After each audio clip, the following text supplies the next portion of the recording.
Here we are. We are on, and welcome. I am so excited that you're here. Come on in. We are just going to get started, and let's do this. I'm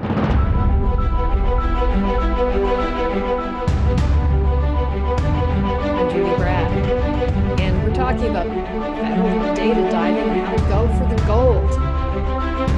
These are challenging times. These are exciting times, and we're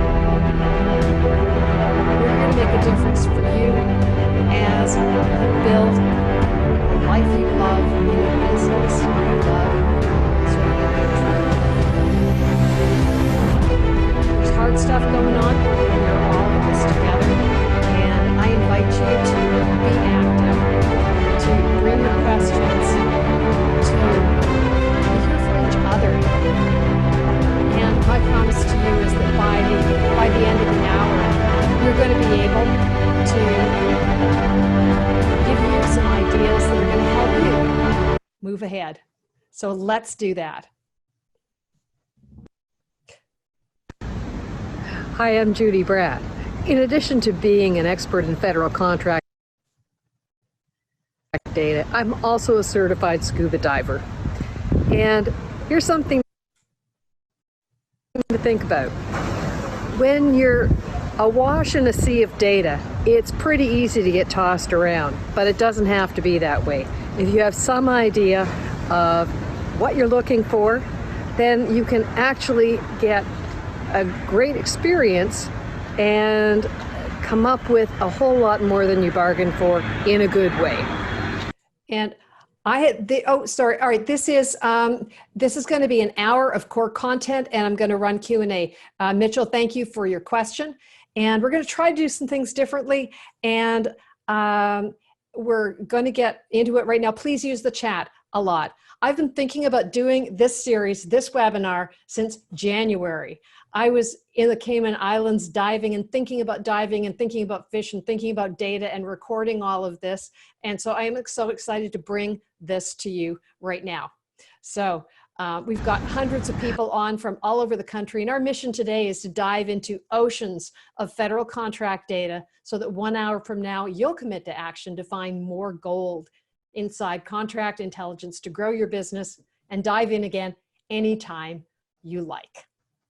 This is the mermaid of the Cayman Islands, and there's one of her above ground, but there's an actual mermaid under the water if you know how to get there and navigate in the Cayman Islands. It was such a cool experience, and there's all kinds of treasure in the federal data that we're going to be talking about as well. So away we go. Get ready. We're going to have some active participation. So let's start with you. I would love to get pleased in the chat. Give me a one-word check-in, just in this moment, whatever's going on with you, just how are you today? What's going on for you? Let's see one. We got a ready to learn. We got excellent. Wet. Thank you, Kevin. Dry out. Radka's working from home. Tank is here in Tampa. Don is doing well. Dan's busy. Richard, you're zooming. Aaron's got coffee. Awesome, awesome, awesome. Thank you so much for being here. Let's see more of where you are. Christy, good place, super. If you're struggling, that's okay too. We are here for you. We got stuff for you, and we're gonna have a lot of things that can make a difference for you. Working from home. Hey, oh, Shika has home-cooked meals. I wanna go to Shika's house. All right, let's do this. Good to see you, Brett and Phoenix. Okay, let's keep putting them all in there, ready to data dive. We are going to have more fun than you've ever had on a federal contract data thing ever. So let's keep doing it. Holy cow. Nanette, you're going to watch the chat for me? Yes. Okay, great. And so Nanette Telemack is one of my team members. I have an extraordinary team at Summit Insight. My team is including, it spans 3 time zones. We have team members in Oregon, in Palm Desert, in North Carolina, in New Hampshire, where Nanette is, and in Arizona. And you're all across the country. I just couldn't be more thrilled that you're all here. So thanks for checking in and playing. I love this quote from Fred Rogers. When I was a boy and I would see scary things in the news, my mother would say to me, look for the helpers. You will always find people who are helping. One of the things that strikes me in these times, we're really seeing what people are made of. We're noticing who is helpful, who is going out of their way, who is sharing, who is being generous. And it's when we're stressed, these are all hard times. And so as we get started, we're going to have all of the things that you want in terms of data. I'm curious. We're going to pop a poll in. If you have to think about what would make a difference for you right now, even whether or not data is what you need. Nanette, would you launch the poll? Get Sure. your mouse out. So what would you most need right here and now? All right, we're going to leave this poll open for just 60 seconds. You can vote for as many things as you like. So click. What is it that you would most need? A win, seriously. Relief from Zoom fatigue. We have an expert in relieving Zoom fatigue right here in the line. Anything my 2 to 7-year-old could use for the sake of Mike. I want marketing fairies to finish my Q4 plan and make it happen. I want government people to return my calls. All I really want is a waterproof Bluetooth speaker that it won't matter if it falls in the bathtub. Whatever it is, what do you need? We've got another 20 seconds. Let's everybody vote. We got 50% of the vote in. Everybody vote. Let's see if we can drive the vote up above 75%. We got 56% of the vote. Let's do it. Come and vote. What do you need? What do you need? What do you really need? We're going to close the poll in 7, 6, 5, 4. You can do this. 3, 2, 1. Nanette, can you see the results on the polling as we go? Yes. Okie dokie. There we go. And the result, we're sharing. Will you share the results? Yep. There we go. There a win. Seriously. All right, let's do it. Those of you who would like relief from Zoom fatigue, anything for your 2 to 7-year-old, workouts or Bluetooth speakers, message me. I have all of those things. Okay. I'll have to check and see whether the poll will let us do that. But there you go. Here are the things. Here's who's here and what you need. And whatever these things are, I'm here for you. All right. And if you have other things, by the way, you can drop in the chat. I have something else to share. If you have something that you can share, put it in the chat. We can share the chat. Nanette, make sure that we can record the chat. We're going to get on with it. So sure. Here's what we're covering. Why federal contract data matters, where the data is and where it's not. Basic research flow, and we're going to do a key data fields flyover. So how to participate. Be active in the chat box. You are all doing it. We got a Q. Would you, and Nanette, would you mind the Q&A? I've got a question here. I'm not sure whether we passed it or not. So I'm answering it right now. Sure, great. Take notes. What is your commitment? We're going to ask what your commitment to action is, and we're probably going to have prizes. Follow-up email. Take our survey. Let me know what else you need, what else we can do better. There will be a link in that email to recording and other resources, and you can certainly book a private follow-up call with me. I'm happy to do that. All right. So, and I'm gonna stop my video for just a second and fix the thing, and away we go. All righty.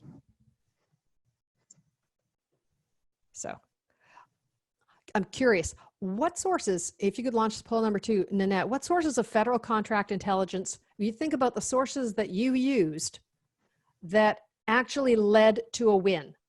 All right. Nanette, would you launch a poll, please? Yes. All right. There's a lot of different places we all get information that we need. And some of them are helpful, and some of them we just pay a lot of money for and don't want to think about how helpful they are. So, all right, here we go. This is a 1-minute poll. What sources actually led to business that you won? FedBizOps SamGov notices, GSA eBuy, specifically GovWin or BGov, the big databases. Other databases, GovTribe, EasyGovOps, notices from your PTAC. Primes came up to you and asked you to team and you actually won work. Government customer just called you. Relationships with clients, friends, competimates, or some other thing. Where's your best source of federal contract intelligence that led to your wins? We got 20 more seconds. Let's see if we can get at least 70% of the vote out. We got 40%. Point and click. What is it? When contracting, we have at least one former contracting officer on the line here. And Mark says, when contracting, federal buyers have details in the subject line. Yes, they do. When contacting federal buyers, put your details in the subject line. Thank you, Mark. Good tip. All right. We've got 57% of the vote in. Any more? Point and clicking. What are the actual sources? We're going to end in 5, 4, 3, 2, 2.5, 2 3/4, 60% of the vote. Oh, we can do this. And we're going to end this poll. Oh, come on. Okay, there we go. Okay, here we All go. right, sharing the results. And so relationships, 46% is the biggest thing. So that is so important. Now, a lot of these things can contribute, but just take a look and see.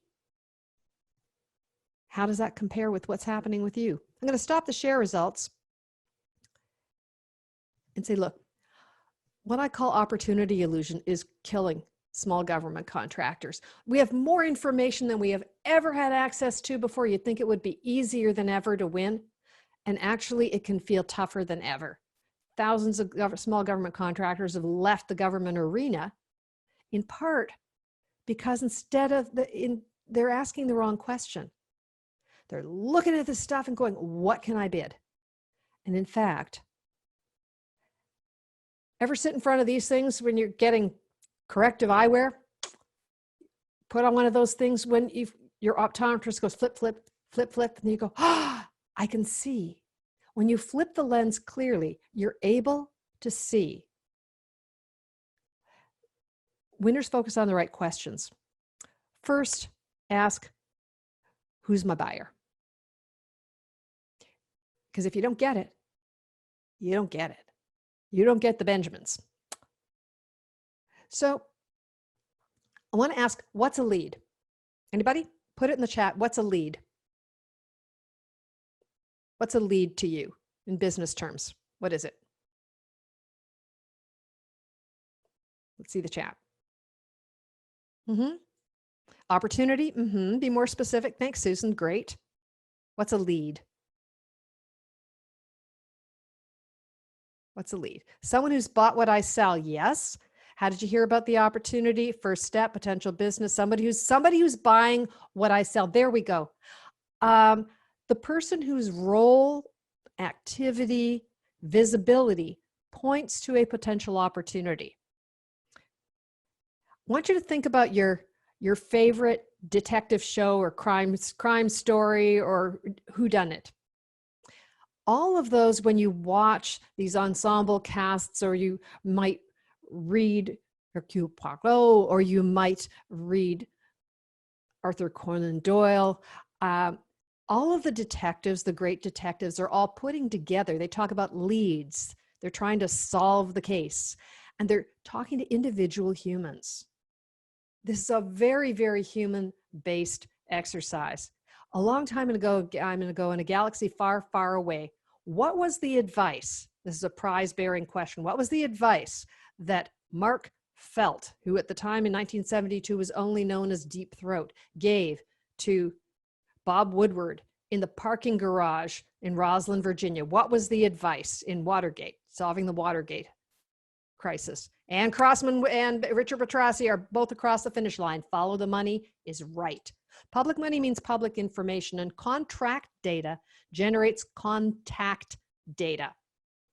Contract data generates contact data. The federal market intelligence cycle, most people think of it this way. There's a forecast, then the requirements become defined, competition is narrowed, the set-aside potential is evaluated in the pre-solicitation phase, formal competition begins. And then there's contract award data. I want to ask you to shift your perspective. The cycle actually starts when you look at who buys what you do. To move forward, look back. Beta.sam.gov contract data as of May 16th is the definitive place where this information rests. It is the place where the people who are winning begin. By the way, if you're first time talking to the government, I'll drop this slide in for you, and you want to get as much information as you can about your buyers, know their mission, get to know who they are as people, know what you're getting into, and read, and get to your procurement technical assistance center as fast as you can if you're at an early stage. Drop this in. So it's critical to understand what your buyers want, who's buying, how they're buying, how much they're buying, who they're buying from, even before that first conversation. Your buyer has probably checked you out 12 times online before they even talk to you. If you don't have time to understand them, they sure as heck don't have time to understand you. Focus or go broke, guys. So competitive intelligence sources include free ones and fee ones.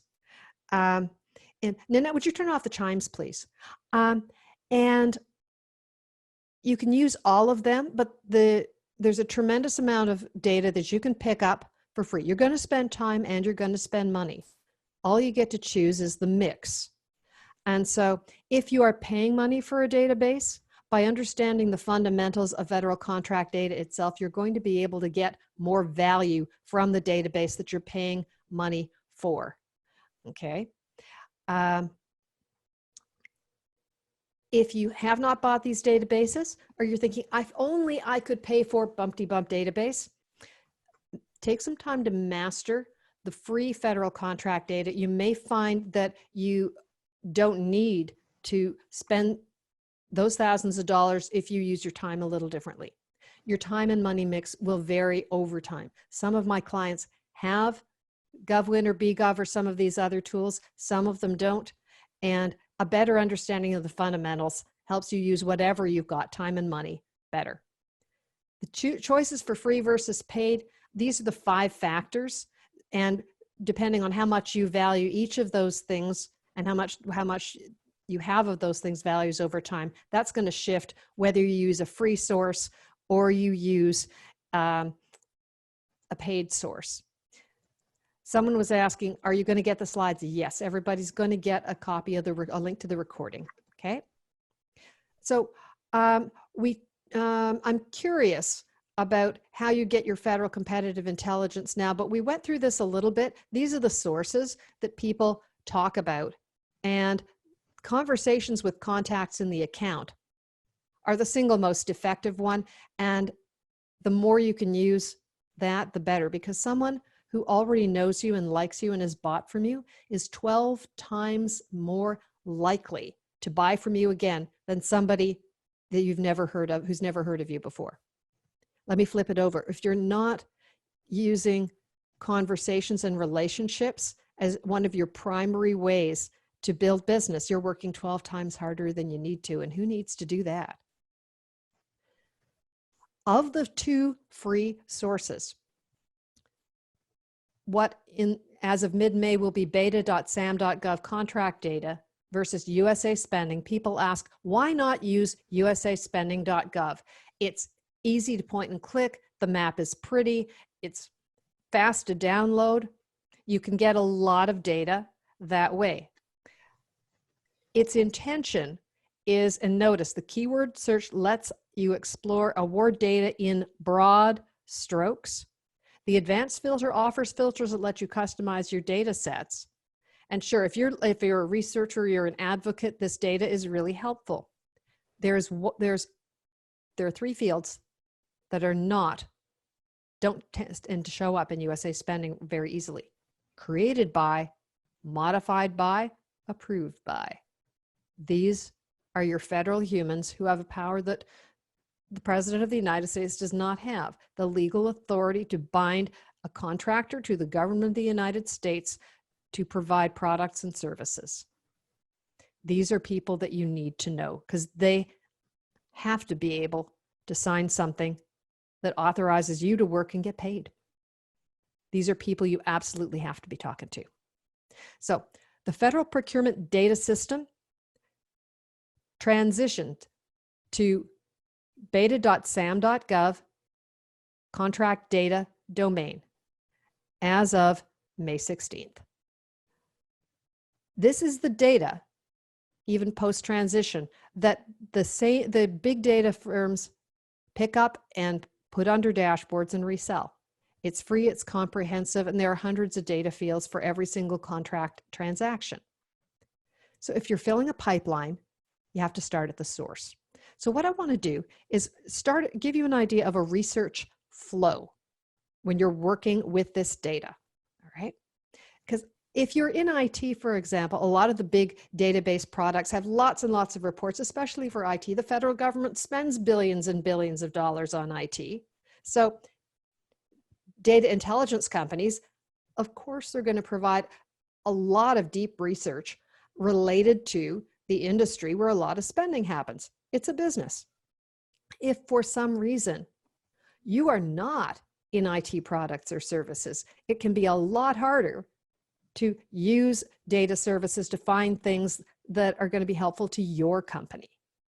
This solves that problem. It helps you get more mileage out of intelligence if you are in the data or IT industry, but for sure, it's going to really make a difference for your business if you're offering products and services outside IT. Just a few of the things to look for when you are going through data. Start by knowing the questions that you want to ask. Write them down. Otherwise, it is easy to get lost in the data dumpster and bewildered. So write them down, pick the questions that matter. Questions you really need to know the answers to include who buys what you do. How much did they spend on it? So you're spending time developing relationships with people who have money. Who did they buy from? Who are they in love with now? How did they describe the purchase? This is the single biggest overlooked field. We're going to go back to this because this is one of your 4 keys.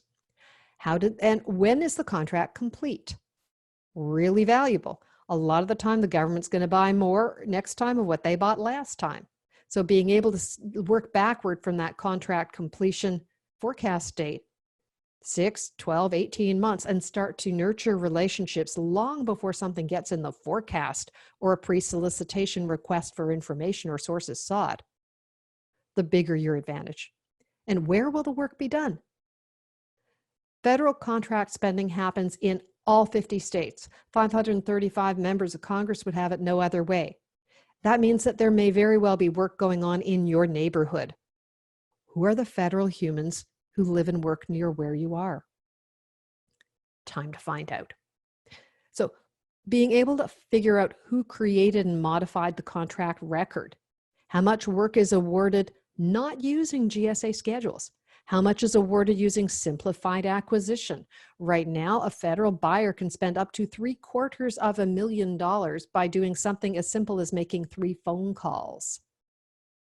During pandemic response, simplified acquisition threshold is normally $250,000. I won't even bother putting it in the chat to say, wouldn't anybody here want a $250,000 contract awarded based on a phone call? That also happens based on a relationship and a lot of trust. So bear it in mind.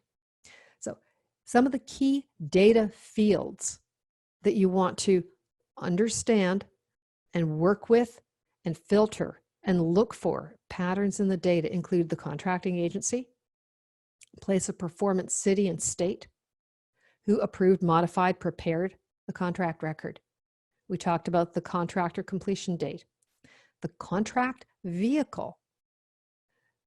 One of the biggest things that businesses struggle with is, I need a GSA schedule, or when they get one, I need enough traffic to go across my GSA schedule. I don't want to lose my schedule. Understanding which buyers are using that contract, which ones are using other kinds of contract vehicles that either you might have or you may need to find a partner for, and who's buying what you do with no contract vehicles at all. The data will show you that, so you can be talking to the right person about the right thing. Types of set-asides. Notice that's further down the list. That may tell you after you are able to woo a buyer and make clear that you're the low-risk choice because of your past performance and your experience and your size and your bench strength and your best values. Then also being aware of that particular buyer's experience with setting aside, how often they do or don't set aside for a business like yours is also helpful. North American Industrial Classification System codes and product service codes. Those patterns are helpful to know, but the description of requirements field is incredibly powerful. And that's a free-form field where a lot of keywords that your buyers use to describe what they need can help you navigate opportunities. There's information about the vendors, the name of the company, their address, a phone number, and the set-aside categories that the current incumbents already have. Very helpful. And how much money they're actually winning on any single transaction. So the professionals transform that data into intelligence. And so here's a bit of a search flow checklist. They develop, people who really are on their game, develop keywords from a couple of different ways. And I'm going to show you what some of those are. They use multiple exports of the data, and they build a rich data set that really shows you the kinds of behavior of buyers and sellers in your big market niche. They clean that up, work with that in a spreadsheet, not on the government database itself. They filter, they code the data subsets, they sort for patterns and priorities. And if you are not a pivot table expert in Excel, probably somebody in your company or even around your dinner table can be. These are the things that start to make a difference and help you identify. In your niche keywords and competitors, then you're going to export your data, set up your spreadsheet, work with filters and set up pivot tables, and then analyze your spend. Judy? Yep. Someone was just asking a question about what is a set aside.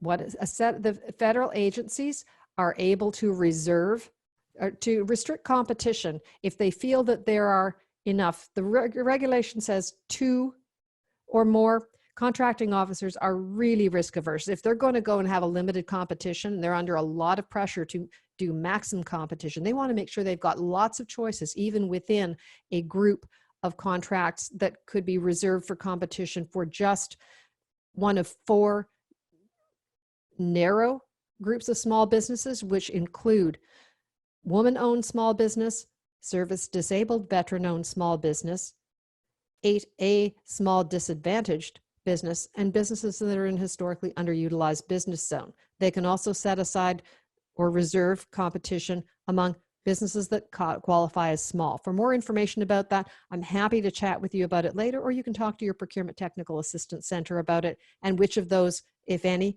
your business might be defined as and qualify for. Set-asides are not the single most important thing. They do sweeten the pot. The spreadsheet, someone wants to know, where did this spreadsheet come from? This spreadsheet, this screenshot of a spreadsheet came out of data that we worked with that came from Federal Procurement Data System and is now going to be available through beta.sam.gov contract data. It doesn't come out of the export like this. This is really important. The way that we do this when we work with our clients, we create a storyboard flow of the data. I'll show you what one of these looks like when it pops out and why it is that you don't necessarily want to go and get one of these things and get every single data field. So I'm going to pause my share for a second. I'm going to go and get a couple of data sheets. Now we're into the fun stuff. We're at the half-hour point, and now we're going to go play with some things. So hold on for just a second. I'm going to go, and then if we've got any other questions, I'm happy to pause for a second and take them. But I want to go and get my, I need to go get another field. So hang on for just a second here. I need to go get a file. Here we go. Yeah. All right. So I'm going to show you an example of, data that I just pulled from, and I did a little bit of filtering. Okay. I don't think you're sharing that. Oh, yet. I'm not yet. Just a second. I'm about to. All right. I've got about 3 different spreadsheets I worked with, and I want to open all of them. So hang on a second here. Yeah, because it's too much fun, really. All right. And someone's asking again where the data is coming from. Data's coming. I'm going to show you data from 2 different places. Okay, here we go. Hang on a second, and we're going to go over to, here's an example of data that I pulled from, just a second, control home. Okay, so I said, give me all of the contract data. This is, I went into usaspending.gov. Okay, this is from USA Spending. I'm going to go and make the view a little bit easier to see. All right, view, and here we go. Zoom, and I'm going to go to 200%. So you're going to make it really easy to see. All right, so here, this is just about what a data export looks like when you do an export from USA Spending. This is the order it comes in. So I did 3 things, and I'll just walk through them just so you can see what I did. When you go and get the download file, it'll download as .csv. Open it up. Then I highlighted the whole thing. And I went over to the field. There we go. Highlight it in home. Yep. And said, I want to go and sort and filter the data. And so when I did that, it gave me these little triangles at the top of each of the cells. Okay. Now this is suddenly really powerful. It's not just data. I can start to filter this for intelligence. The other thing I did to make this easier to work with, I lit up the top bar in yellow so I could just kind of see. And I can also freeze that so I can scroll and the top line does not go out of the way. All right, these are some real spreadsheet basics. I am not a spreadsheet queen. I have partners who are way smarter than I am, including my friend and former Procurement Technical Assistant Center Director, Anna Ehrman, one of my fellow data geeks, and the Federal Contract Sherpa, Eileen Kent. These are both people from whom I learned a ton over the years. So the fields that I'm looking at, a lot of these same fields, you can get all the same data if you go through what will now be beta.sam.gov contracts data. So contract transaction, contract award, individual procurement identification number, modification number, transaction number. I'm going to peek at a couple of these things, but I'm going to go pull another spreadsheet in a second. Federal action and obligation, total dollars, base and exercised options, current total value, base and all options, potential total value. Okay. The action date. When did this particular transaction happen? Action date, fiscal year. So some of these things, you don't need all of this data. This is a ton of stuff. So you can see it goes on and on and on. And it goes all out to JJ, I think. And there's a lot of fields. You don't necessarily need or want all of these data fields, but the way that USA Spending is structured, you get everything. And this is really hard to manage. This stuff goes on and on. So all the way out to, I'm not doing math in base 24 or base 26, but this is a whole lot of stuff, not all of which I need. And it's hard to figure out the story. Remember, we're talking about detective stories and sort of unpacking the story here. And it's really frustrating. So even when you have data, you can see why people give up and it's hard to deal with. Now with any of these fields, for example, I'm going to go, notice though, because I went through all of these and the field that's not there, there's no created by, no approved by, no modified by. And so with all of the other intelligence, if you miss the federal humans, you miss the starting point for the people you really, really need to be talking to. You do need to be able to see who the funding agency is, who's buying what you do. I just did a search on Consumer Financial Protection Bureau, so all of this stuff is CFPB. All right. But for example, one of the fields that is here, and I'm going to show you this one field because it's the most overlooked one of all. So we got primary place of performance, the award type.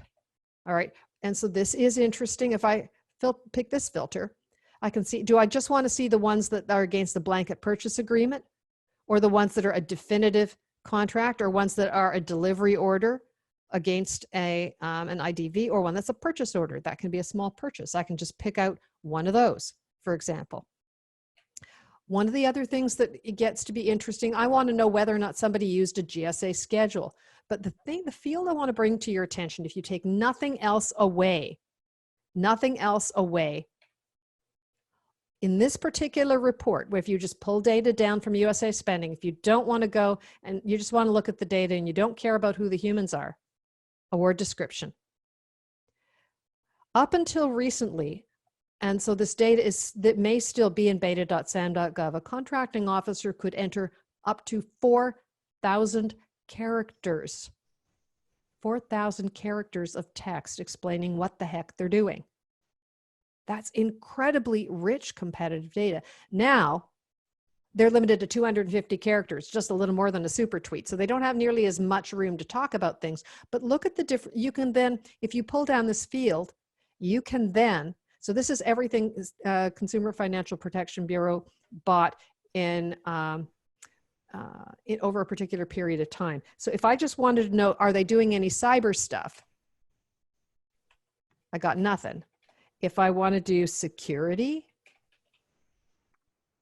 everything, all the lines that have the word security are here. And I can look at what are the specific words that the people at the Consumer Financial Protection Bureau are using to describe what they do. It's critical to be able to know what this is about, because if you limit yourself to just the North American Industrial Classification System code, for example, contracting officers have a ton of choices for the same, for NAICS code. They only have to pick one. They got to pick one. Their choice of NAICS code also is going to define or limit which businesses qualify as small based on that NAICS code. And so their choice of NAICS code also dictates who can be in their competitive pool if they decide to do a small business set aside. All right, so that's why NAICS codes are important. But if you're Judy, just, yep. Someone's asking what's the difference of award types? Difference of award types. Sure, let me pop over there. Great, happy to do that. Difference of award types. So award type, okay. What is the difference? All right. So a BPA call, it is a blanket purchase agreement. The government has set up a bucket, if you like, a bucket of money to do a particular kind of purchase for a particular thing. They fill up the bucket and they can just make repeated purchases against that. They can set up a blank, they know they need a thing, but they don't know when or how many of them going to need. They just know they're going to need a lot of, let's say, N95 masks. So they know they're going to need at least 1 million of them. And when they run out, and so they put a bunch of money in that bucket. When they run out of money, they'll put more money in the bucket, but they don't have to do another big competition. They can just still, if when that blanket purchase agreement is in place, they can continue to purchase from it without another big, hairy, scary proposal.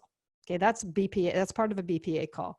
The definitive contract means that is the thing that happens when at the end of a competition and it goes out for a solicitation and there is a contract award and it's a one-time thing and it might be a base and options. That's different from a delivery order. A delivery order, yes, says Heather, a BPA, a dream contract. Yes, it can be. A delivery order is something that happens after there is something that is called an indefinite delivery, indefinite quantity contract, or IDIQ. By the way, an indefinite delivery contract is not the FedEx driver who cannot find your house. That was supposed to be funny. The indefinite delivery contract is one of those things, and a GSA schedule is sort of a type of those, where the government sets up a, thank you for laughing, Gio. Government sets up a contract that sets the terms and conditions, what can be purchased and over what period and at what price. And then one company may have that, or multiple companies may win an award. That's like what a GSA schedule is. And then after the contract has been awarded, then there's like a mini competition just within the pool of vendors who have that contract. And so there's lots and lots of task order or delivery order contracts. It'll be a task order if it's a service, or a delivery order if it's a product. And so that's within that limited pool. So there's one big competition once, and then there's, if you don't market, then you don't get the chance to actually win these things. Okay, Mark Reveau, our contracting officer from VA says this: a delivery order can also be a purchase order against a GSA contract. Right on. Okay, so again, your Procurement Technical Assistance Center can tell you more, and I'm going to keep diving into data. I would love to talk about this more with you. It was a great question. So I want to go back to the power of description of requirement. If you start by, and I'm going to give you a flow here, but the award description is a really powerful and very overlooked field.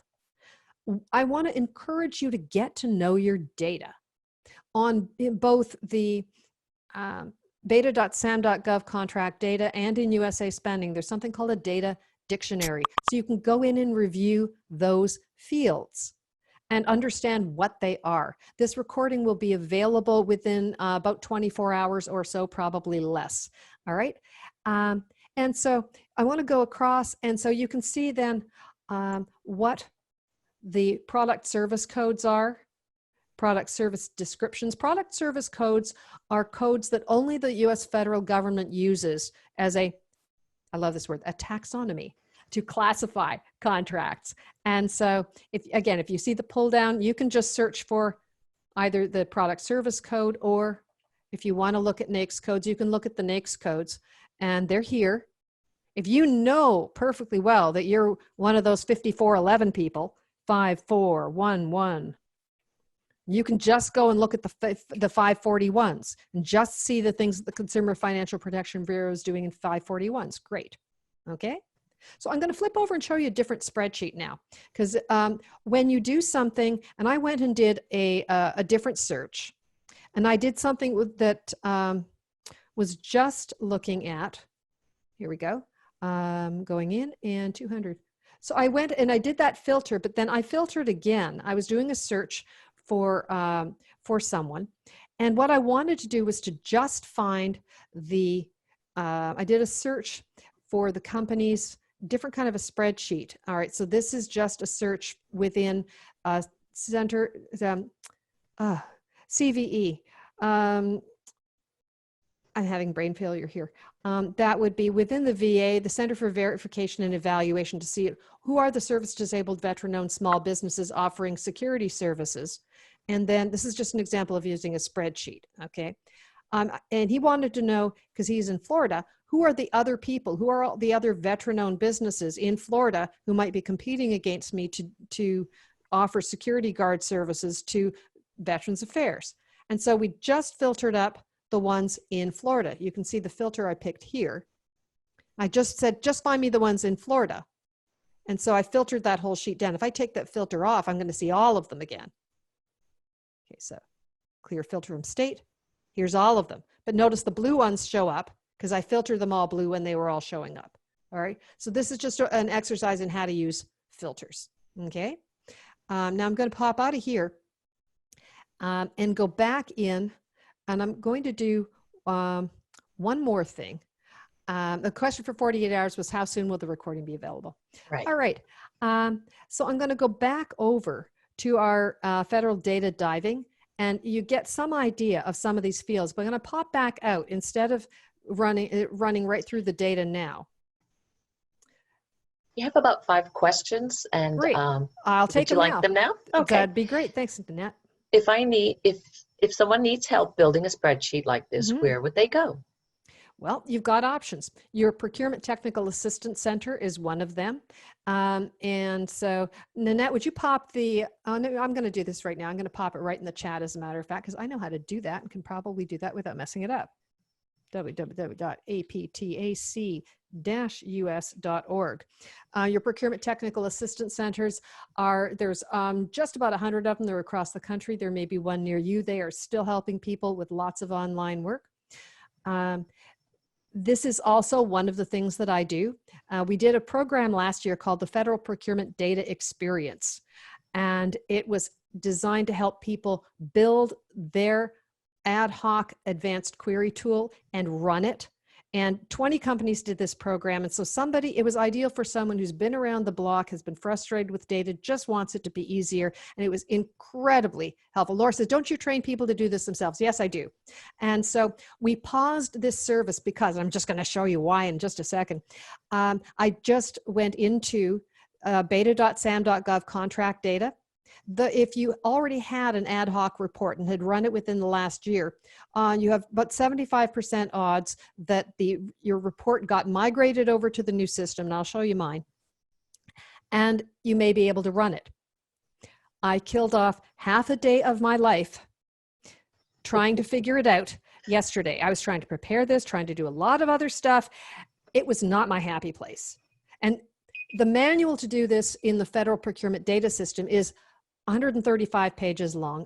I wrote to Christy Hermanson, who is at the Integrated Award Environment Office at GSA, and said, when is there going to be a manual available? They're trying to migrate the system. It was not a fair question. but it's tough, even if you love doing this. I'm going to pop back to spreadsheets, and then I'm going to show you a couple of things from the new site. You can create pivot tables to break out answers like, do I need a GSA schedule? A pivot table is going to show you what are how much money is moving through each of the individual contracts. And when I did this for one of my clients, a list of awards by the service for the contract showed not even one deal was on the GSA schedule, and even the General Services Administration was not using GSA schedules. They were using Public Building Service IDIQs. So you really need to know, and in this particular search for a particular professional service, it'll also show you what's being awarded with no contract vehicle at all. So in this particular niche, where is the decimal point? 155 million out of 262 million. Is that just a little more than half? Close to half wasn't even awarded on a contract vehicle at all. So before you go chasing contract vehicles or OASIS or STARS or GSA schedules, you need to know, is your buyer using this stuff? Anybody who tries to sell you a GSA schedule and service, and by the way, you cannot pay me enough money to help you get a GSA schedule. I don't do it. It's valuable, but it's not my happy place. I have partners who are great at it. And if you decide that you've done the research and you need help, let me know. I'll do a referral for you. So this is a search that you must do. If you're struggling with, do I need a GSA schedule? Do this research yourself, or get your Procurement Technical Assistance Center to help you do this research. But I implore you, do not spend $1 of time, one molecule of oxygen, or one stray electron on getting a GSA schedule if you don't have the answer to this question, and you've done it with this data. You've got a bit of questions here. So okay, great. Okay, I'll pull a couple more, please. Okay. Well, Radka wanted to know what a GSA schedule is. Radka, I am going to get to that, but it's something like a hunting license, okay? And because you go through, it can take thousands of dollars and months of time. You get this thing, and it's an easy way for people who want to use it in the federal government and some state and local to purchase from you. But lots of them have lots of other ways to buy. So as many as 50% of the people who get a GSA schedule get no revenue from it because they got this hunting license and didn't bother to hunt or figure out where the hunt was. All right. Right. And there are no fees to work with a representative of the Procurement Technical Assistance Center. Their help is free. I repeat, it's free or very low cost, minimal cost.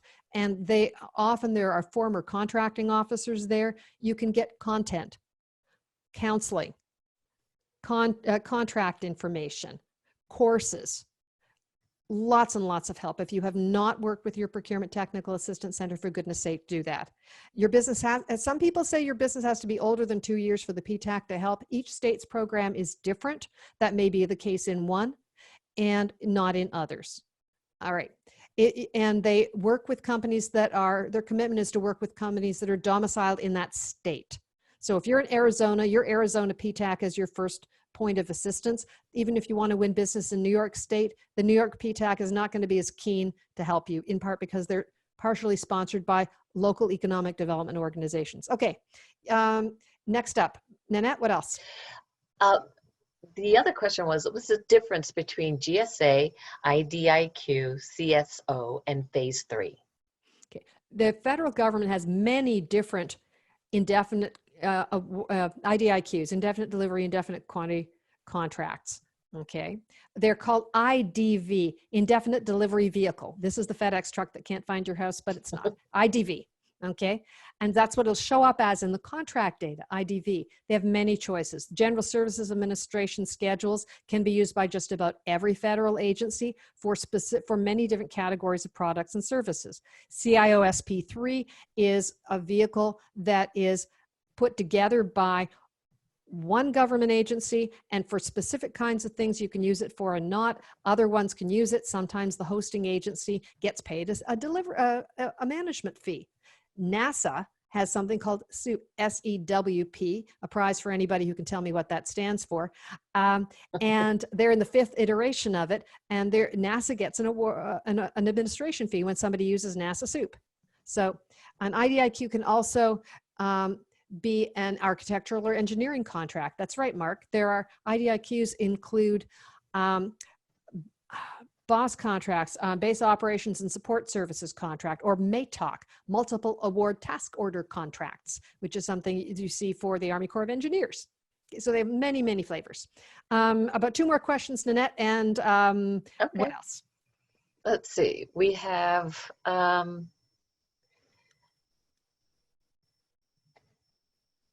you have so many. Okay, so anonymous is what's your take? You froze. Okay.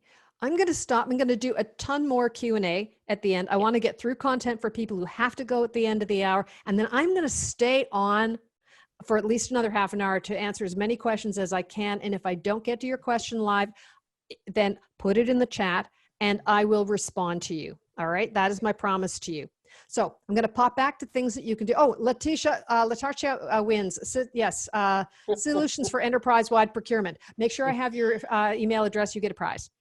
Create pivot tables to break out top agencies and vendors. Excel makes this easy. Look at this beautiful pie chart.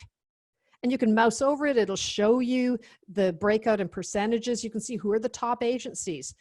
Pivot tables show you this really quickly. So you can then concentrate on just the top 10. How bad is that? All right. We got some more hands up. Only 150 orders in this search out of 2,343 are on GSA schedule when the word staffing is in the description. And that was for about 2 years worth of contracts. So while there is a GSA schedule for support staff, a lot of staffing contracts don't happen through GSA schedules. This is a great example of why this is helpful. Pivot tables can also work out specific, you can sort of cascade them so that in this example, you can see that within DISA, this GSA schedule contract was used starting GS06F, but was used by Christian Fox, and you've got a partial email address there. If you use that email address, it probably wouldn't reach him, but it wouldn't take very much to go and research what Christian Fox's full working email address is at DISA. And the winner was DKW Communications, and the award was for what? 23, what is it? Oh, where's that? $2,367,659.18. And you can, a pivot table can break this out. Now you can see that down, and that other people awarding contracts in DISA include Ann Keller and Trevor Whitaker, and DKW was winning that work through both through that GSA schedule. So you see how it unpacks as a story. You following me? Put it in the chat. Are you getting how this unpacks as a story? Yes, no. Let me see it. You getting the story? Yes, says Eleanor. Oh, yes, yes, yes, yes. Yes, yes. Radka, I've got you. I'll help you get the story. No worries. So being able to unpack the story, a pivot table just cascades it. Suddenly it's magical. Your path to success happens this way. You want to research the spend, choose your target agency, research the people, pinpoint who you know and who you need to know, and then start conversations before the competition, including pre-solicitation and pre-solicitation, even before requests for information and sources sought. Okay, Alicia, if you're going, I get the story, but don't see how you're connecting it. DKW is the winner because they're listed in the vendor field in the spreadsheet. Okay, so I'm going to quickly pop over and show you a couple of the links and what you can see in officially.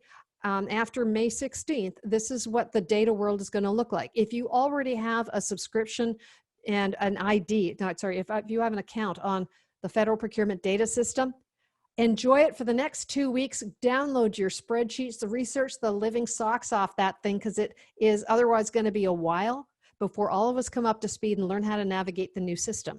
Okay, so I have links here. When you go over to beta.sam.gov, and you're going to have to do a login, so you're going to have a password, you're going to have a code that lets you verify your identity, and then you'll come in. You'll come to here. Here, in order to access that, I would have to sign in, which I'm not going to do right now. I'm going to choose choose ad hoc, but when I do that, when I go over there, it says, all right, great. So here you can see that I'm just going to go and use my little pointer here for a second.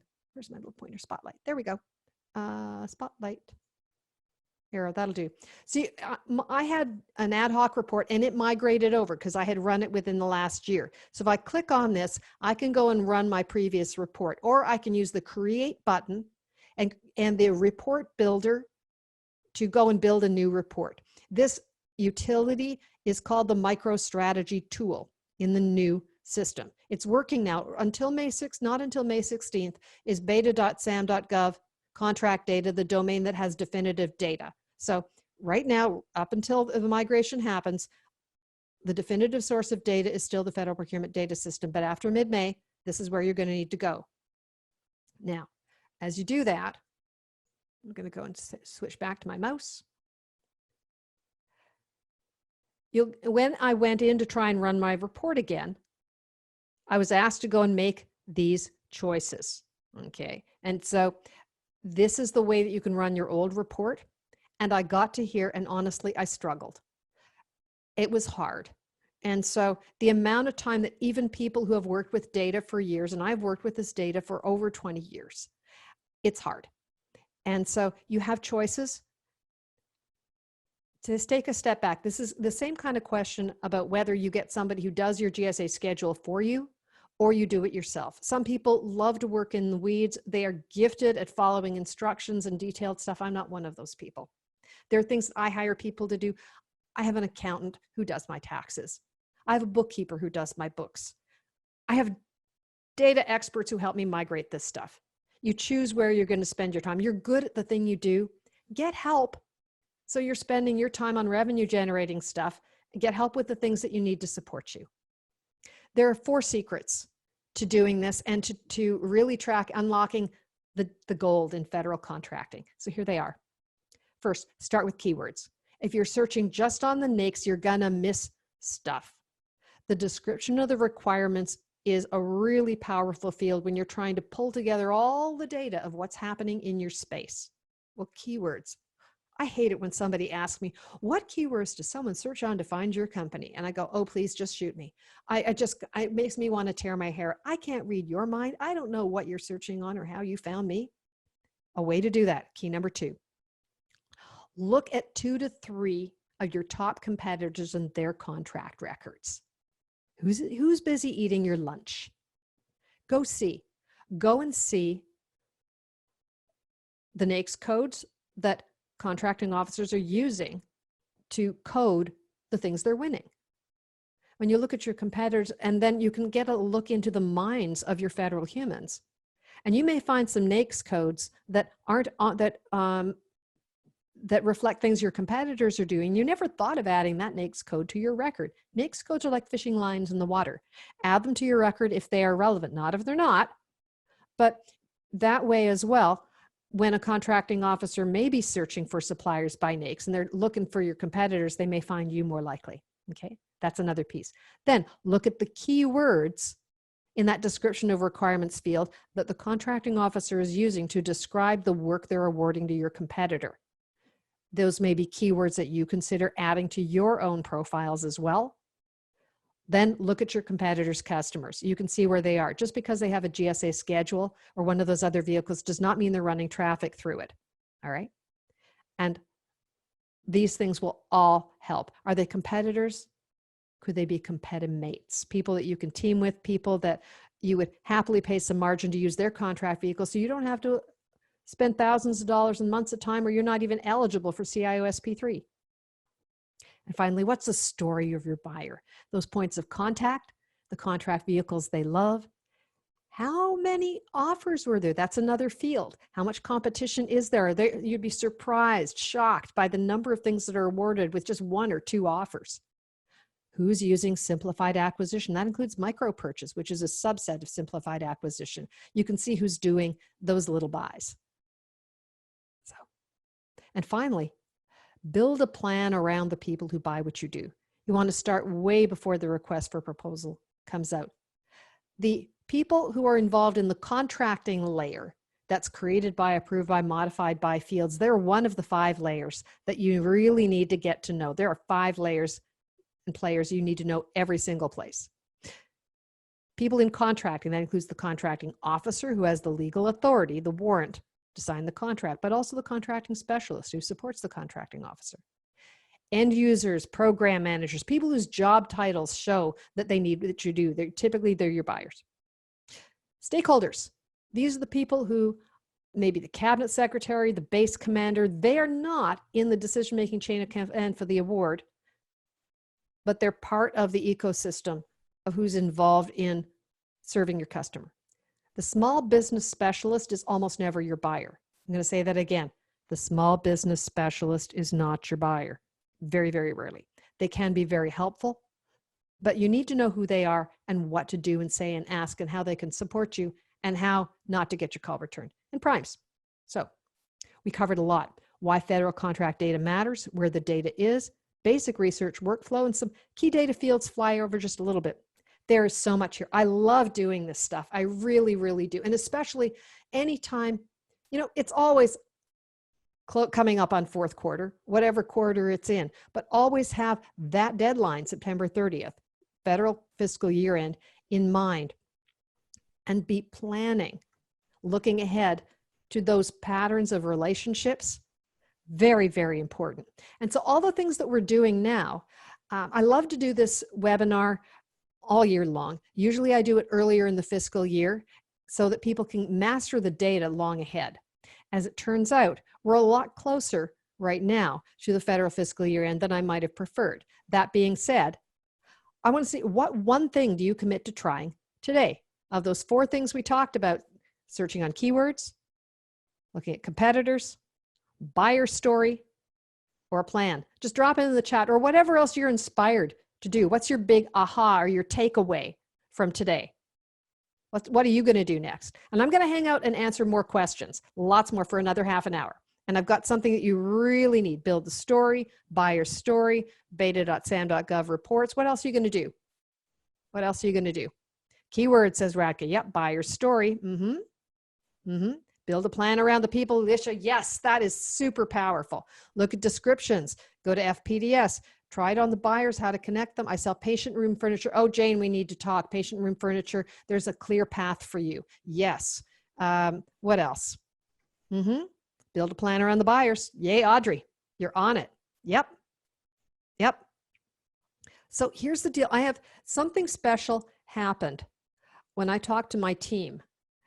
And so I'm going to answer these questions. If you want to book a chat, would you, Nanette, drop my meeting link into the box, please? I've got a couple of things going on, and I have some opportunities on my calendar to book a chat, and there's a couple of ways that may happen. Twice a month, I'm also going to be doing small group open office hours starting on Wednesday, May 16th. Look, calendar, yep. No, 13th, Wednesday, May 13th at 1 p.m. Eastern. So you can also, that'll be free. You can also sign up for small group and or a one-on-one. All right. And so that's how to do